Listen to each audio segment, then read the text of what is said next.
Kasus 1 tentang pembelajaran menggunakan buku teks. Ilustrasi 1. Buku teks, buku pegangan, berfungsi sebagai salah satu sumber daya, rujukan untuk dikaji sebagai landasan desain pembelajaran dengan tujuan yang spesifik dan hasil pembelajaran. Ilustrasi 2. Buku teks, buku pegangan, adalah silabus atau penuntun seluruh kegiatan pembelajaran. Tidak ada tujuan eksplisit di luar buku teks yang digunakan. Pertanyaannya, 1. Ilustrasi mana yang sering Anda lakukan? 1 atau 2, dan mengapa kelompok Anda memilih ilustrasi tersebut? Jelaskan. 2. Ilustrasi mana yang menurut Anda cocok dan sesuai untuk peserta didik kekinian? Jelaskan. Ilustrasi yang sering saya lakukan sebagai seorang pendidik adalah ilustrasi 1. Buku teks atau buku paket berfungsi sebagai salah satu sumber daya, rujukan untuk dikaji sebagai landasan desain pembelajaran dengan tujuan yang spesifik dan hasil pembelajaran. Buku teks digunakan guru untuk menjawab atas kebutuhan peserta didik sebagai pengetahuan awal bagi mereka. Buku ini hanya sebagai salah satu sumber belajar, sedangkan penentu kegiatan pembelajaran adalah guru yang mempertimbangkan keadaan Anda. Ilustrasi yang paling cocok dan sesuai untuk peserta didik kekinian adalah ilustrasi 1, karena dalam proses pembelajaran buku merupakan salah satu sumber daya, rujukan untuk dikaji sebagai landasan desain pembelajaran dengan tujuan yang spesifik dan hasil pembelajaran akan tetap terarah dalam proses pembelajaran. Namun dalam proses pembelajaran buku bukan satu-satunya sumber belajar karena peserta didik zaman sekarang lebih suka membuka Android daripada membaca buku teks. Sehingga sebagai seorang pada kasus 2, ilustrasi 1, hasil belajar yang diinginkan membutuhkan penilaian unjuk kerja yang bersumber dari keilmuan sebagai konten buku teks. Ilustrasi 2, penilaian terdiri dari tes pengetahuan, sikap, dan keterampilan yang ada pada buku pegangan dan mungkin terpisah, lembar kerja peserta didik, namun masih terkait erat konten buku teks. Menurut pendapat kelompok kami, ilustrasi yang cocok digunakan adalah ilustrasi 2 karena untuk mengukur keberhasilan pembelajaran peserta didik bukan hanya dilakukan pada pengetahuan saja, tetapi juga penilaian sikap. Penilaian pengetahuan sudah pasti harus dilakukan agar pendidik dapat mengetahui apakah peserta didik sudah memahami materi pembelajaran yang telah diajarkan kepada mereka. Selain itu, penilaian keterampilan juga tidak kalah pentingnya dengan penilaian pengetahuan bagi peserta didik. Dengan melakukan penilaian keterampilan, pendidik dapat mengetahui apakah peserta didik dapat mengimplementasikan apa yang sudah dipelajarinya selama proses pembelajaran dalam kehidupan nyata. Setelah pendidik mengantongi 2 jenis penilaian tersebut, pendidik juga perlu menilai sikap peserta didik selama proses pembelajaran. Penilaian sikap merupakan suatu kegiatan yang dilakukan untuk mengetahui bagaimana karakter peserta didik dalam kelas atau di luar kelas dalam sosial atau spiritual. Ilustrasi mana yang menurut Anda cocok dan sesuai untuk peserta didik kekinian?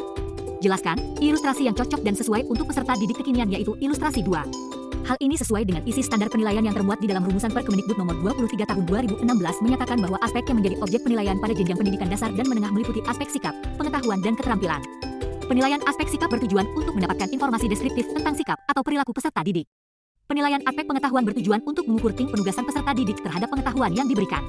Selanjutnya, penilaian aspek keterampilan bertujuan untuk mengukur kemampuan peserta didik dalam mengimplementasikan pengetahuan yang diperolehnya dalam memecahkan suatu permasalahan. Pada abad 21 ini, aspek-aspek dalam penilaian tersebut sangatlah relevan untuk menjadi bahan acuan bagi peserta didik dalam mengukur kemampuan, pengetahuan dan sikap dirinya. Dengan mengimplementasikan penilaian di atas, peserta didik dapat terus memiliki gambaran tentang perkembangan dirinya secara menyeluruh sehingga mereka mampu meningkatkan kualitas diri selama proses pembelajaran di sekolah. Kasus 3, ilustrasi 1, buku teks digunakan untuk mengungkap, menyoroti, dan mengeksplorasi pertanyaan-pertanyaan penting dan tantangan keilmuan yang mendukung kinerja inti dalam subjek. Ilustrasi 2, tugas peserta didik adalah mengetahui apa yang ada dalam teks. Pertanyaan penting dan tujuan serta kinerja belajar terdapat dalamnya sehingga buku teks merupakan panduan membaca, diskusi, dan persiapan hingga akhir. Ilustrasi mana yang sering Anda lakukan? 1 atau 2, dan mengapa kelompok Anda memilih ilustrasi tersebut? Jelaskan. Berdasarkan hasil diskusi, ilustrasi yang sering kami lakukan yaitu ilustrasi 1, karena pada kegiatan diskusi dan pembelajaran kami mengarahkan peserta didik untuk menggunakan buku sebagai salah satu sumber referensi dan menambah wawasan dalam menyelesaikan suatu masalah. Sedangkan panduan untuk kegiatan diskusi dapat menggunakan bahan lain seperti LKPD, dan bahan bacaan lain seperti jurnal dan artikel. Selain itu, dalam mengeksplorasi pertanyaan-pertanyaan penting dan tantangan buku merupakan salah satu sumber penting karena informasi yang ada pada buku sudah teruji kebenarannya. Buku juga dijadikan sebagai salah satu sumber untuk mengonfirmasi informasi yang didapat peserta didik dari sumber lain seperti internet atau opini peserta didik dalam kegiatan diskusi. Ilustrasi mana yang menurut Anda cocok dan sesuai untuk peserta didik kekinian? Jelaskan. Berdasarkan hasil diskusi, ilustrasi yang cocok dan sesuai untuk peserta didik kekinian yaitu ilustrasi 1, karena buku teks tidak menjadi sumber rujukan utama untuk kinerja inti atau dapat dikatakan sebagai pendukung untuk mengungkap, menyoroti dan mengeksplorasi pertanyaan-pertanyaan penting dan tantangan keilmuan di abad ke-21 ini. Sumber belajar pada pembelajaran abad 21 yang kekinian tidak lagi hanya dari buku teks, akan tetapi dapat berasal dari berbagai media dan teknologi sehingga eksplorasi ilmu dapat lebih luas dan tidak terbatas hanya dari buku teks saja. Buku teks juga belum dapat mengakomodasi kebutuhan belajar peserta didik yang beragam. Misalnya untuk peserta didik yang bergaya belajar audio belum dapat terakomodasi. Selain itu, peserta didik saat ini juga hidup di era digital dan lebih suka belajar via online seperti membaca e-book, artikel jurnal, menonton video delel. Karena lebih mudah diakses dan tidak membosankan dibandingkan dengan membaca buku teks. Pada media online tersebut terdapat banyak fitur yang dapat mendukung peserta didik dalam belajar sehingga pengetahuan peserta didik dapat semakin luas dan tidak terbatas dari buku teks saja. Kasus 4, ilustrasi 1. Buku teks tidak digunakan berdasarkan urutan penomoran, karena urutan membaca buku teks berdasarkan urutan tujuan pembelajaran yang diinginkan. Ilustrasi 2. Teks dibaca dan dimanfaatkan berdasarkan urutan penomorannya. Ilustrasi mana yang sering Anda lakukan? 1 atau 2, dan mengapa kelompok Anda memilih ilustrasi tersebut? Jelaskan. Ilustrasi yang sering kelompok kami lakukan yaitu ilustrasi 1 karena buku teks tidak digunakan berdasarkan urutan penomoran, di mana urutan membaca buku teks berdasarkan urutan tujuan pembelajaran yang diinginkan.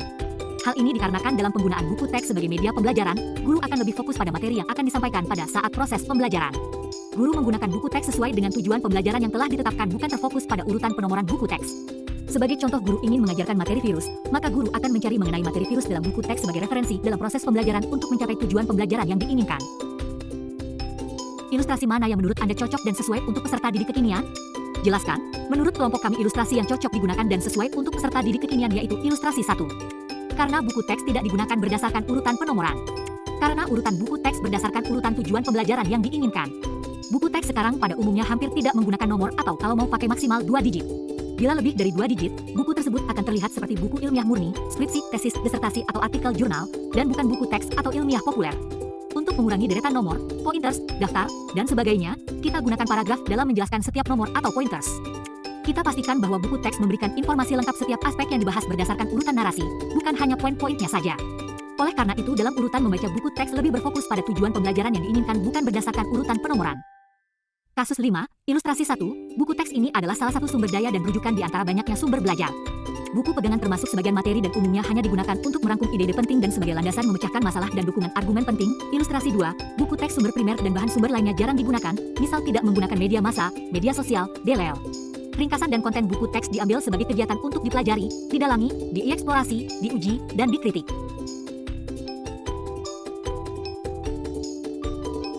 Ilustrasi mana yang sering Anda lakukan?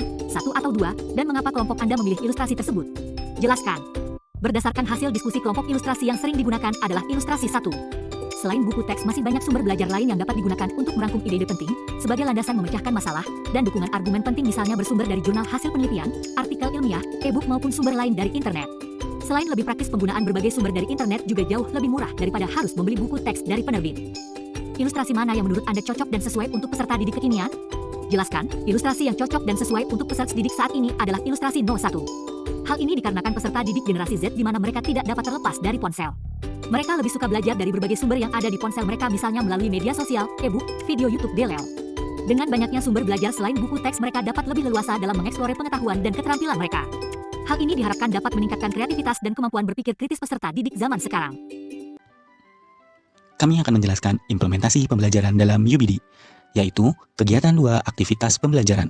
Aktivitas pembelajaran terdiri dari 2, yaitu tindakan guru dan kegiatan siswa. Tindakan guru terdapat 3 kegiatan. Kegiatan 1 yaitu instruksi didaktik atau langsung. Kegiatan 2 metode fasilitatif atau konstruktivis. Kegiatan 3 yaitu pelatihan. Kegiatan siswa terdiri dari 3 kegiatan. Kegiatan 1 menerima menanggapi. Kegiatan 2 membangun, memeriksa, dan memperluas. Kegiatan 3 perbaiki keterampilan sedalam pemahaman. Kegiatan mana yang sering Anda lakukan? 1, 2, atau 3, dan mengapa kelompok Anda memilih kegiatan tersebut? Jelaskan. Tindakan guru terdapat 3 kegiatan, yaitu instruksi didaktik atau langsung, metode fasilitatif atau konstruktivis, dan pelatihan. Instruksi didaktik atau langsung, yaitu guru berperan sebagai pemimpin kelas yang memberikan pengetahuan dan keterampilan secara langsung kepada siswa. Metode fasilitatif atau konstruktivis, mendorong siswa untuk aktif terlibat dalam pembelajaran, berfokus pada pemahaman konsep dan penerapannya, efektif untuk pembelajaran berbasis masalah, proyek, atau situasi nyata di mana siswa dapat membangun pengetahuan mereka sendiri. Dan pelatihan melibatkan latihan atau pengulangan dan praktik untuk menguatkan keterampilan atau pengetahuan yang sudah diajarkan, berguna untuk mengasah keterampilan praktis seperti keterampilan matematika, bahasa asing, atau keterampilan teknis. Oleh karena itu, kelompok kami memilih kegiatan 1, yaitu instruksi didaktik atau langsung. Ini efektif untuk mengajarkan informasi dan pengetahuan faktual dan terstruktur dalam kelas besar maupun kelas kecil, sehingga kinerja siswa dapat dipantau. Biasanya dilakukan dengan ceramah dan tanya jawab maupun memberikan pertanyaan khusus dengan menjadikan pembelajaran yang sering diterapkan. Kegiatan mana yang menurut Anda cocok dan sesuai untuk peserta didik kekinian? Jelaskan. Peserta didik kekinian merujuk pada siswa atau pelajar yang memiliki karakteristik, pengetahuan, dan keterampilan yang relevan dengan perkembangan zaman atau tren terkini. Peserta didik kekinian umumnya memiliki ciri-ciri seperti keterampilan teknologi tinggi, kebutuhan yang relevan, cenderung untuk belajar secara mandiri. Selain itu, landasan pendidikan modern yang diperlukan oleh semua peserta didik agar dapat berhasil di dalam masyarakat pada era saat ini harus memiliki 4C plus 2C, yaitu critical thinking, collaboration, communication, creative thinking, character, and citizenship. Oleh karena itu, menurut kami, tindakan guru yang cocok adalah kegiatan 2, yaitu metode fasilitatif atau konstruktivis. Di antaranya yaitu diskusi dan pembelajaran berbasis masalah. Hal ini sejalan dengan pembelajaran paradigma saat ini, yaitu pembelajaran yang berorientasi pada peserta didik dan menekankan keaktifan peserta didik. Diskusi dan kolaborasi juga ditekankan dalam kurikulum Merdeka melalui penekanan pembelajaran kooperatif yang mana sejalan dengan kegiatan 2. Selain itu, kegiatan siswa yang diperlukan yaitu brainstorming. Brainstorming dilatih untuk mencari, menemukan, mengolah sumber informasi menjadi ide atau gagasan yang akan digunakannya dalam mengemukakan pendapat. Brainstorming ini mendukung penerapan profil pelajar Pancasila. Brainstorming memiliki tujuan untuk menghasilkan sejumlah besar ide secara cepat tanpa menilai atau mengkritik. Peserta diberi kesempatan untuk secara bebas menyumbangkan ide tanpa ada kritik atau evaluasi. Semua ide diterima dan dicatat. Ini dapat mendorong kreativitas, pemikiran bebas, dan kerjasama kelompok. Kesimpulannya, tindakan dapat disesuaikan dengan kebutuhan spesifik dari topik atau keterampilan yang diajarkan dan karakteristik siswa di kelas. Tindakan yang beragam dapat membantu memenuhi gaya belajar yang berbeda di antara siswa dan memungkinkan mereka untuk mengembangkan pemahaman yang lebih mendalam dan keterampilan yang relevan. Tindakan yang digunakan dapat bervariasi tergantung pada konteks pengajaran, materi pelajaran, dan preferensi guru itu sendiri. Namun, pada umumnya pendekatan yang efektif dalam pendidikan mencangkup kombinasi elemen-elemen dari berbagai metode.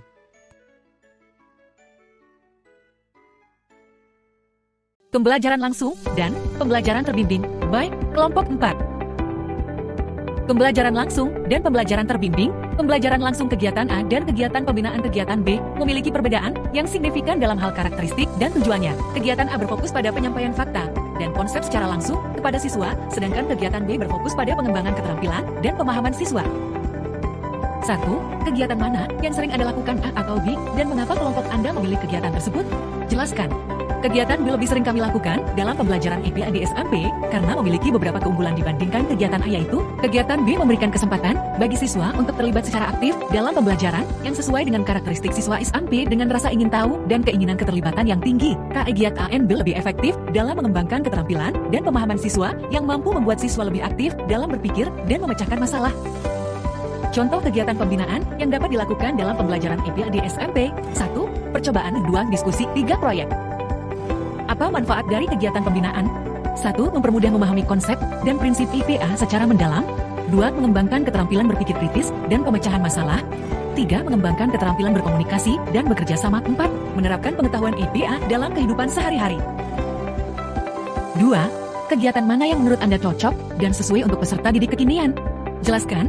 Kegiatan pembinaan lebih cocok dan sesuai untuk peserta didik kekinian, karena kegiatan ini berfokus pada pengembangan kemampuan siswa. Selain itu, kegiatan pembinaan juga dapat membantu siswa mengembangkan keterampilan berpikir kritis, pemecahan masalah, dan kreativitas yang penting untuk dimiliki di abad 21. Pendidikan yang berpusat dan berpihak pada peserta didik penting karena dapat memberikan pengalaman belajar yang lebih bermakna dan relevan bagi peserta didik.